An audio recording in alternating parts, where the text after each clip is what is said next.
Hello everyone, मेरे प्यारे साथियों, उम्मीद करता हूँ सभी लोग बेहतर होंगे और अपने स्टडी को बेहतर तरीके से कर रहे होंगे। मेरे प्यारे साथियों, जैसा कि आप सभी को पता है, हम लोगों ने जो 60 डे का चैलेंज लिया है, धीरे धीरे करते करते प्रैक्टिस करते करते उसमें हम लोग डे 5 में पहुंच चुके हैं और आज हम लोग कुछ नया सीखने वाले हैं। आप लोग पहले सीख भी चुके होंगे, पढ़ भी चुके होंगे, फिर भी कुछ ना कुछ नया सीखने का जरूर मौका मिलेगा। सर टॉपिक क्या है आज का? सर आज का टॉपिक जो आपका होने वाला है, ये चैप्टर 4 होने वाला है अकॉर्डिंग टू एनसीईआरटी। ध्यान दीजिएगा, चैप्टर 4 होने वाला है, अध्याय 4 होने वाला है। मेरे प्यारे साथी, अध्याय 4 का नाम क्या है? हिंदी में बोलते हैं द्विघात समीकरण। क्या बोलते हैं मेरे बच्चों?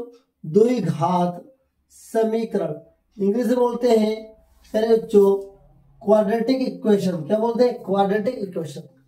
उम्मीद करता हूं सभी लोग बेहतर होंगे।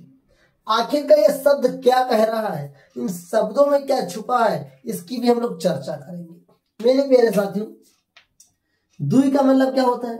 द्वि का मतलब होता है दो, आप सभी को पता है। घात का मतलब पावर, मतलब एक ऐसा समीकरण, एक ऐसा पावर, एक ऐसा सूत्र आपके सामने होगा, एक ऐसा फार्मूला होगा जहां से आप पहचानना सीखेंगे क्वाड्रेटिक इक्वेशन। मेरे प्यारे साथियों, आखिरकार द्विघात समीकरण का एक जनरल फार्मूला क्या होगा? आपकी क्लास शुरू हो चुकी है। जनरल फार्मूला क्या होता है प्यारे बच्चों?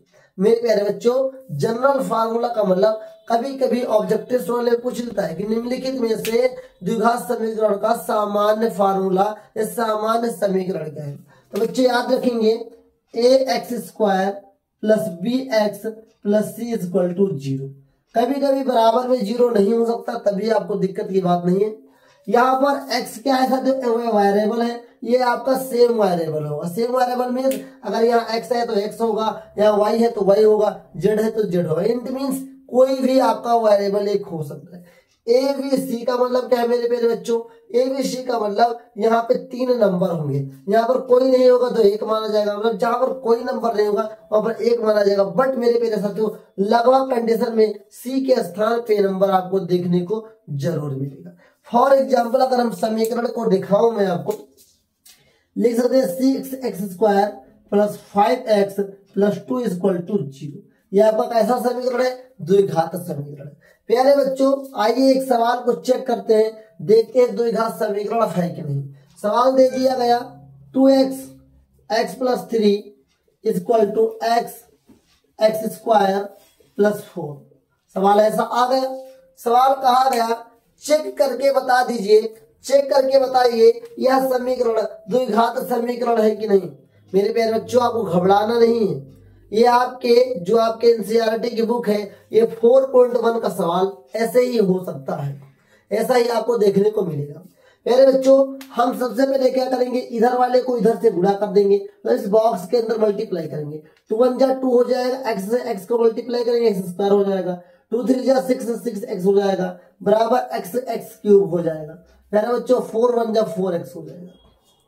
अभी आपके मन में आ रहा होगा ये कैसा सवाल आ गया, अभी कैसे हल होगा? साथियों, क्या करेंगे, इधर के टर्म को हम RHS के टर्म को LHS के टर्म में लेकर के आएंगे।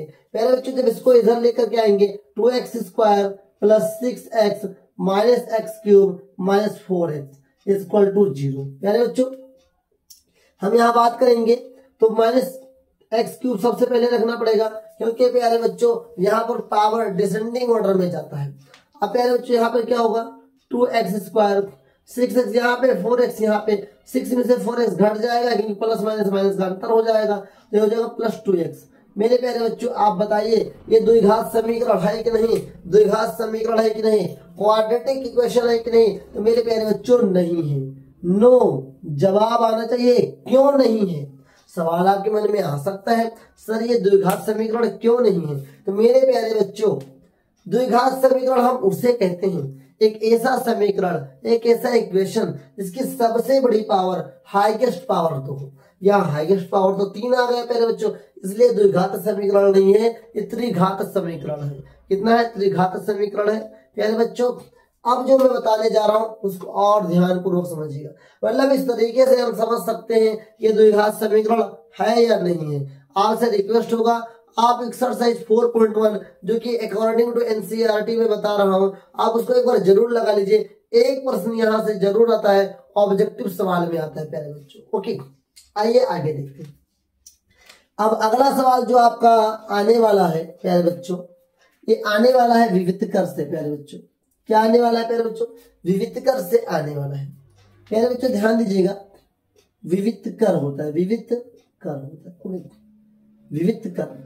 विविधकर को डी से लिखते हैं और इसका फार्मूला मैं आपको बता दे रहा हूं। क्या जी? विविधकर है, फार्मूला क्या होता है? D equal to B square minus 4ac होता है।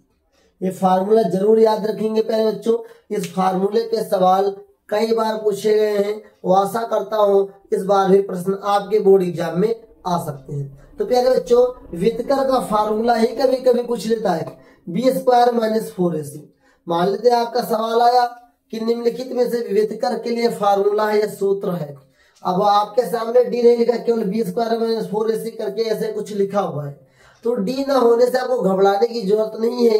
वो बी स्क्वायर माइनस 4ac आपका फार्मूले का काम करेगा मेरे प्यारे बच्चों।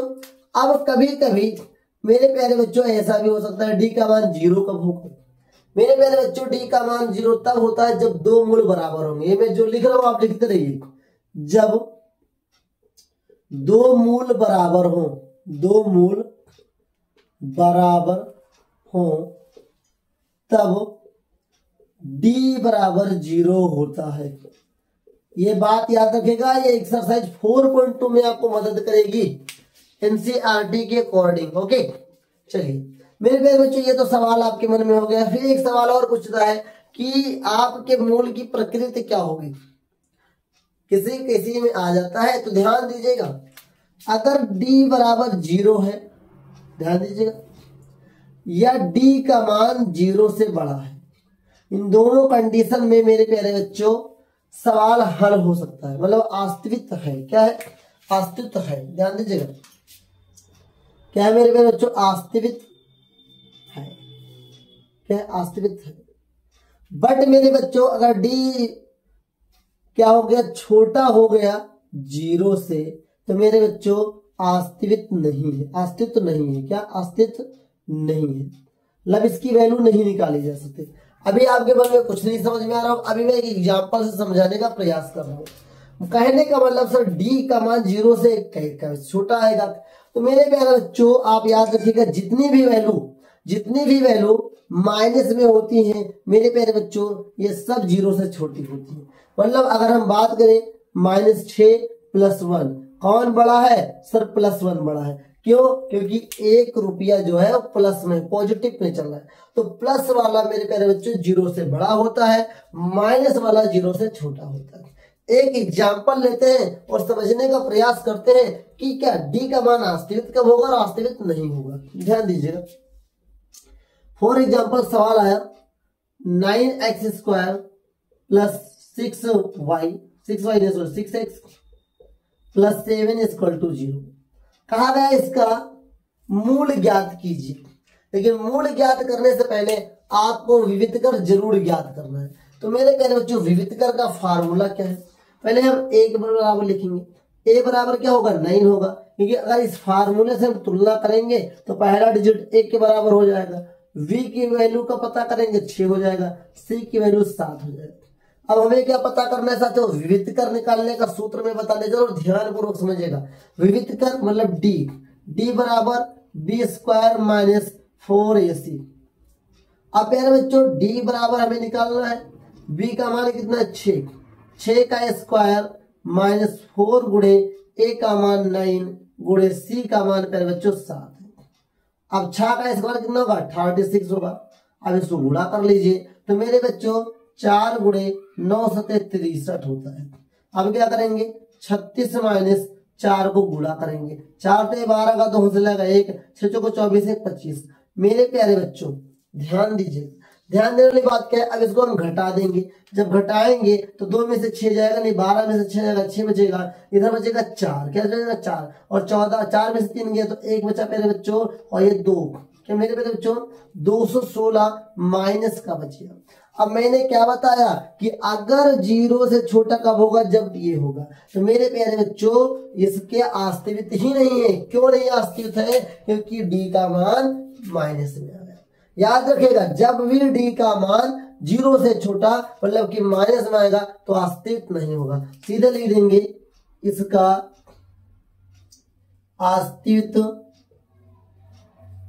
नहीं है। उम्मीद करता हूं मेरे प्यारे साथियों आपको ये बात जरूर समझ में आई होगी। तो अभी तक मैंने क्या बताया कि द्विघात समीकरण किसे कहते हैं? एक ऐसा समीकरण जिसकी हाईएस्ट पावर 2 होनी चाहिए। फिर मैंने सिखाया कि इसका सामान्य सूत्र क्या होता है, जनरल फार्मूला क्या होता है, फॉर्मेट क्या होता है, एबीसी का मान कैसे निकालना है, कैसे मेरे प्यारे बच्चों हम कहेंगे द्विघात समीकरण है, कैसे कहेंगे नहीं है, कैसे विविध कर निकालेंगे, विविध कर का सूत्र बता दिया। जब दो मूल बराबर होंगे डी का मान 0 आएगा। क्या आएगा? 0।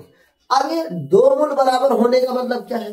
ध्यान दीजिएगा, दो मूल बराबर होने का मतलब एक एग्जाम्पल के थ्रू मैं समझाता हूं, शायद आपको ज्यादा समझ में आएगा, तभी मजा आएगा। ध्यान दीजिएगा, सवाल x² + 6x + 9 = 0।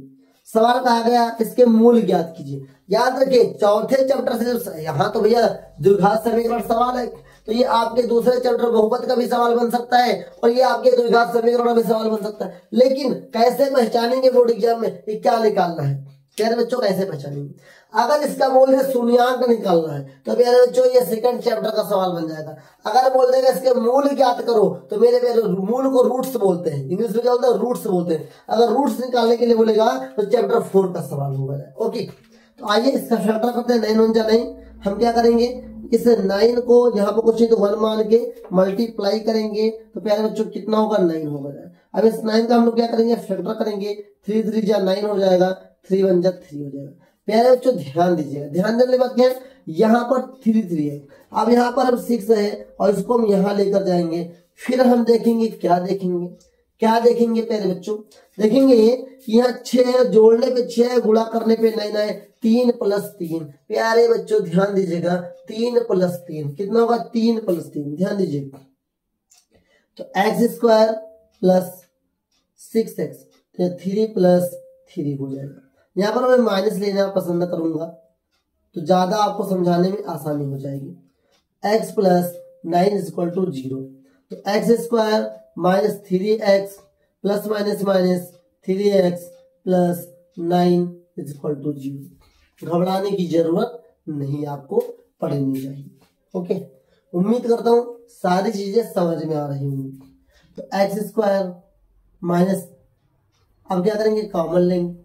कॉमन ले लो भाई, यहाँ पे x कॉमन है, यहाँ पे x - 3 हो जाएगा और यहाँ पे क्या माइनस कॉमन ले लेंगे तो क्या बचेगा यहाँ पे? अब देखना होगा कि 3 और 9 किसके पहाड़े में आते हैं? 3 के पहाड़े में आते हैं। 3 कॉमन लेंगे, x + -3 3 × 9 = 0। अब बाहर वाला कॉमन x - 3 और पहले बच्चों x - 3 = कितना आया? 0 आया। कितना है? 0 आया। तो मेरे बच्चों x - 3 = 0 और x - 3 = 0। वो उधर जाएगा तो माइनस में x बराबर +3, सॉरी माइनस उधर जाएगा तो प्लस में x बराबर इधर भी 3। तो आपने क्या देखा? दोनों रूट्स बराबर है।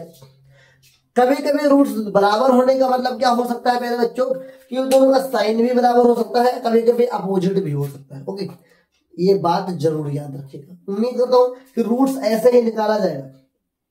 क्या अगर रूट्स पूछ ले, ये मैंने अभी जो सिखाया है, ये मैंने सिखाया साथियों मूल कैसे निकाला जाता है। क्या मैंने सिखाया? मूल निकालना, मूल निकालना। अभी जो मैंने सिखाया मूल निकालना सिखाया।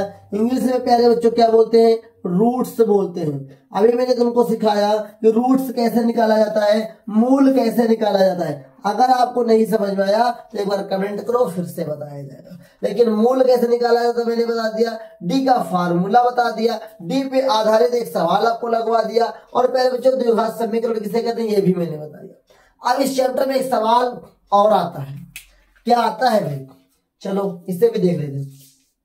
हमारे गणित में बहुत ही महान इंसान का जन्म हुआ और इस चैप्टर में पैदा हो गए और उन्होंने एक सूत्र बनाया अपने नाम से जिसका नाम है श्रीधराचार्य सूत्र। ये सूत्र याद रखिएगा, श्रीधराचार्य सूत्र। क्या है? सूत्र। तो प्यारे बच्चों सूत्र आपको पता होना चाहिए। कैसे? सूत्र है साथियों x equal to plus minus x equal to minus B plus minus under root B square minus 4ac upon 2a। ये सूत्र आपको याद होना चाहिए। इस सूत्र का नाम है श्रीधराचार्य सूत्र। ये कभी कभी ऑब्जेक्टिव में भी पूछ लेता है कि श्रीधराचार्य सूत्र कौन सा है, तो आपको तो ये पता होना चाहिए। उम्मीद करता हूं अब आपको पता चल ही जाएगा। ओके, अब इसके बाद आपको क्या कर लेना चाहिए? इस सूत्र का उपयोग कहां करेंगे सर जी? जहां पे रूट्स पूछ ले, जहां पे मूल पूछ ले, तो कहेंगे सर जी काहे इसका उपयोग करें, हम फैक्टर ना कर लें। बहुत ही अच्छी बात है, बहुत ही अच्छी बात है। चलो एक सवाल मैं आपको दे देता हूं, सवाल दे देता हूं। X square plus 5x plus 9 equal to 0। आओ लगाओ इसे। जोड़ने पे 5 है, गुणा करने पे 9 है, कहां आ सकता है?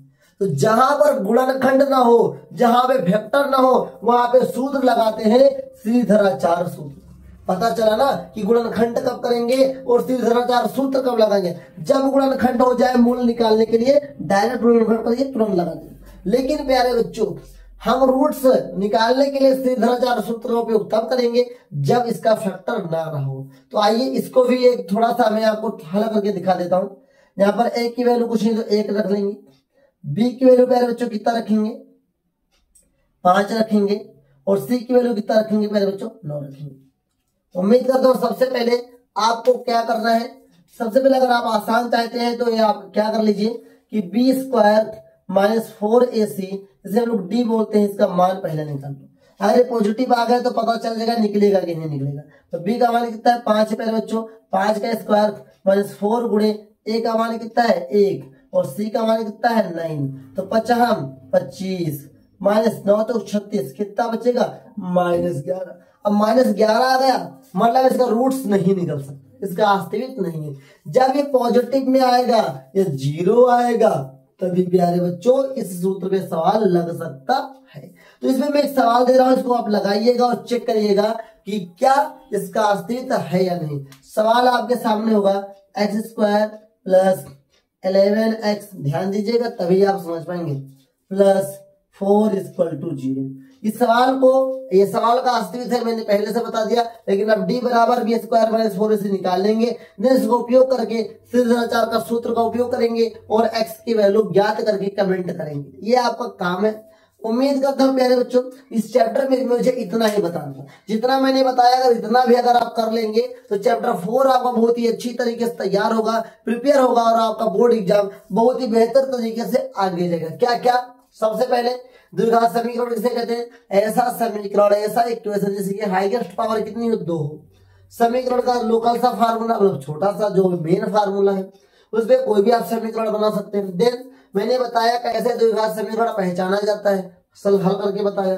सर मैंने डी का मान निकालना बताया। फिर मैंने बताया साथियों कि डी का फार्मूला क्या होता है? B square minus 4ac। जब दो मूल बराबर होंगे डी का मान 0 आएगा।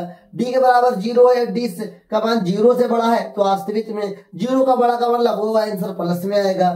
साथियों डी का मान 0 से छोटा होने का मतलब, ध्यान दीजिएगा, डी का मान 0 से छोटा होने का मतलब वास्तविक नहीं है। इसका मतलब 0 का छोटा होने का मतलब जो वैल्यू आएगी प्यारे बच्चों वो 0 से छोटी होगी। 0 से छोटी होने का मतलब वो माइनस में होगी। क्या होगी? माइनस में होगी। फिर मैंने आपको मूल निकाल के दिखाया ऐसे समीकरण का जिसका गुणनखंड हो सकता है। फिर मैंने श्रीधराचार्य सूत्र बताया, ये वेरी इंपॉर्टेंट फार्मूला है, एक्स बराबर minus B plus minus under root B square minus 4ac upon 2a। अगर आप चैप्टर 4 के सवाल को बहुत बेहतर तरीके से करना चाहते हैं तो आपके इस पूरे एक्सरसाइज का, जो चैप्टर 4 है उसके दोनों एक्सरसाइज का कंप्लीट 2 या 3 एक्सरसाइज जो भी आपके एनसीईआरटी में उन 3 एक्सरसाइज है 4.1, 4.2 और 4.3, इन दोनों का सॉल्यूशन मैंने पहले से करा के रखा है। लिंक आपको डिस्क्रिप्शन में मिलेगी, आप उसको चेकआउट जरूर करें पूरे सॉल्यूशन को देखने के लिए, और इस वीडियो को ज्यादा से ज्यादा लोगों तक शेयर करिए जिससे कि और लोगों की भी तैयारी हो सके।